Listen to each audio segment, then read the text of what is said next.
Meu nome é Denis Chang, tenho 26 anos, moro em Porto Alegre, trabalho com ilustração e quadrinhos, trabalho um pouco com design gráfico também.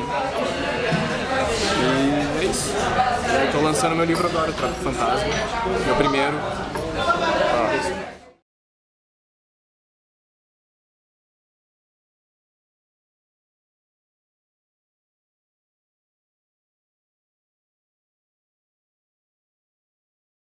Eu busco essa dilatação do tempo, essa coisa mais reflexiva, mais silenciosa,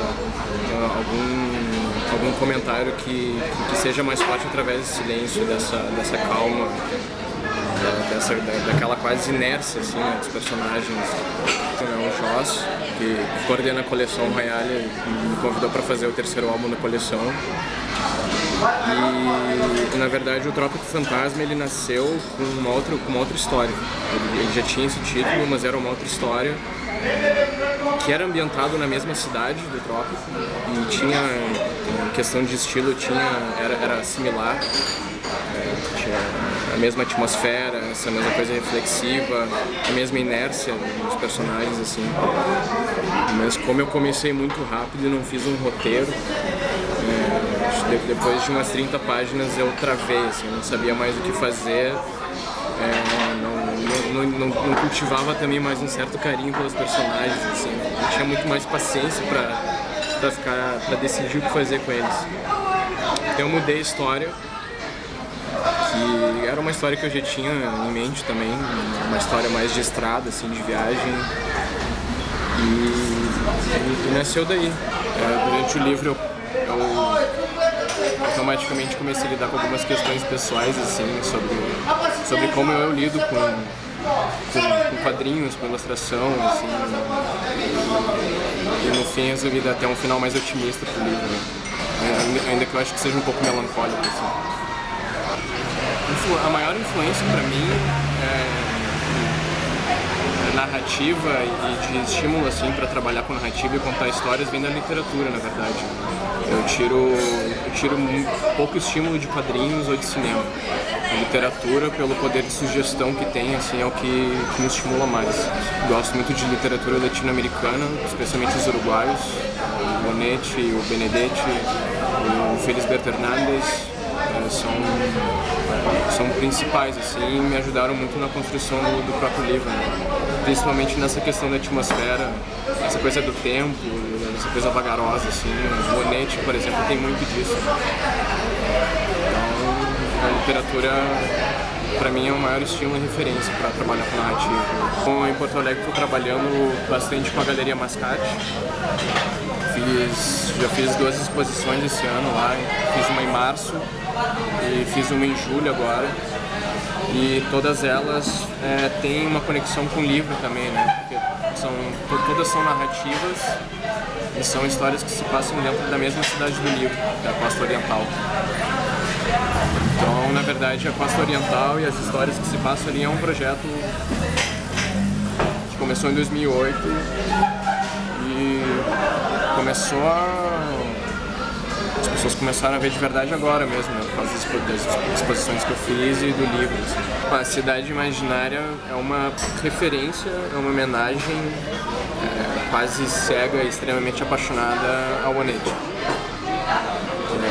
A primeira vez que eu li Onetti, cara, eu fiquei embasbacado, assim, eu pensei, putz, não é possível que tenha esse cara que escreveu esse material e com esse tipo de linguagem extremamente difícil, mas carregado, não sei, eu me identifiquei muito.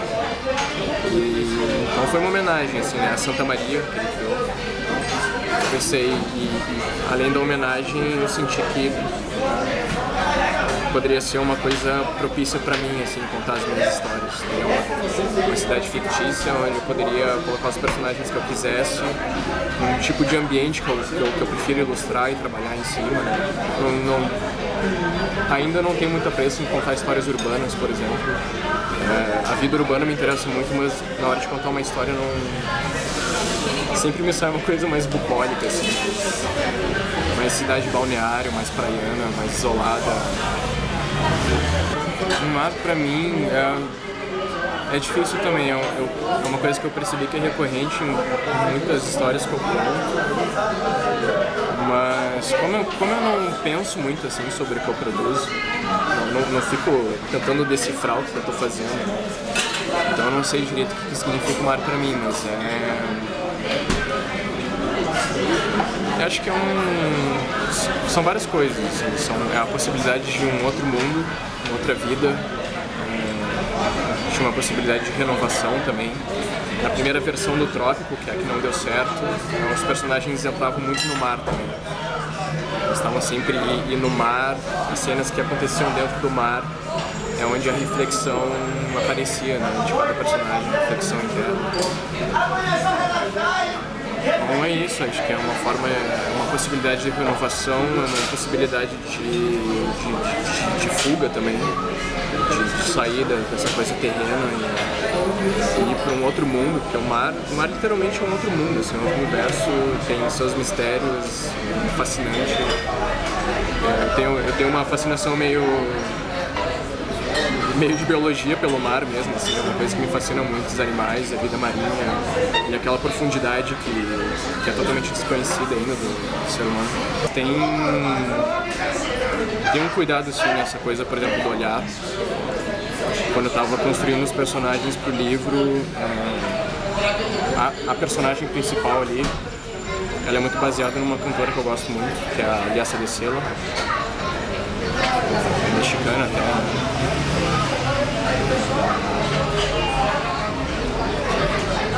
E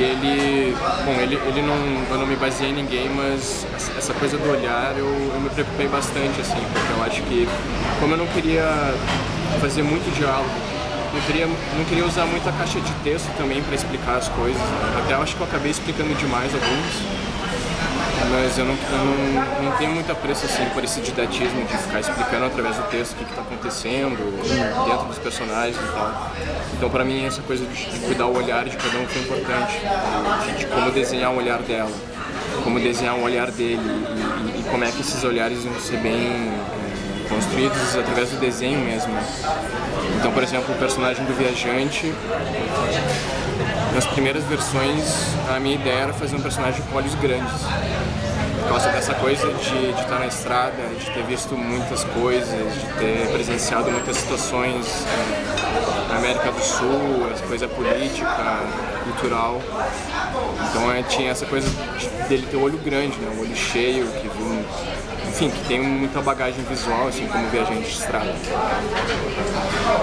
Só que no fim eu mudei essa coisa do olho grande, eu resolvi mudar porque eu achei que não falava muito sobre o interior dele, assim, que é um cara mais reservado, ele não fala muito dele mesmo, ele não fala nem o nome dele no livro, né, quando ela pergunta. Então, por exemplo, daí eu decidi fazer um olho pequeno. E justamente essa palavra que tu usou, pra dar a impressão de um olhar esquivo, assim, né? Aquele cara que tá olhando pra ti, mas não tá muito olhando pra ti, e quando tu tenta olhar, digamos, pra dentro dele, pra ver se tu consegue entender alguma coisa daquela pessoa, tu não consegue, assim, porque ele criou um bloqueio, se fechou totalmente, assim, e ela busquei uma coisa mais simples, uma coisa de ser mais ingênua, assim, né? De estar viajando, procurando a cidade, de estar fantasiando encontrar aqueles navios e aqueles montadores ali. E uma coisa mais ingênua, mais simples. Bom, viajei em 2010, viajei com o Joss, a gente ficou 4 meses na estrada, assim, a gente conheceu o Uruguai, conheceu a Argentina, todo o norte da Argentina, a gente fez todo o norte do Chile também, Argentina e Chile do meio para cima. A gente fez Bolívia foi, pelo menos para mim, foi o país mais intenso, a gente ficou um mês inteiro na Bolívia, e a gente recorreu realmente o país inteiro, a gente conheceu norte, sul, leste, oeste, a gente voltou para La Paz 3, 4 vezes, assim, e conheci um pedacinho do Peru. E a viagem em si, como uma espécie de férias, aquele momento que tu tira pra conhecer e estar em contato intenso assim, com outra cultura, foi maravilhosa, foi extremamente enriquecedora, influenciou muito o livro também, essa coisa da estrada, né? De um certo essa coisa clichê de história de estrada de autodescobrimento, então, isso também tem, óbvio. Mas em termos de América Latina, América do Sul, foi bastante curioso, assim. Encontrar os quadrinistas e conhecer esse pessoal e conseguir mapear e ter uma noção de que se produz muito quadrinhos no continente, né? Pra mim foi maravilhoso, porque existe um contato muito fraco ainda entre o Brasil e os outros países que são nossos vizinhos, assim. Então foi incrível, foi uma das primeiras surpresas, foi ver a quantidade de gente que está produzindo quadrinhos e gosta de fazer quadrinhos e acredita nisso e quer levar a coisa para outro patamar, assim, dentro do seu país. É lindíssimo, assim. Então, eu acho que é um continente surrealista, assim. Não sei direito em que sentido, mas com certeza sim. Eu acho que, por exemplo, a literatura latino-americana, que tem essa presença forte do surrealismo, do que eles chamam de fantástico, assim, acho que não é um mero acidente, né? Tanto que eu mesmo resolvi no livro ir por esses caminhos assim, mais fantásticos ou surreais. Mas não sei muito em que sentido é surreal. É difícil explicar.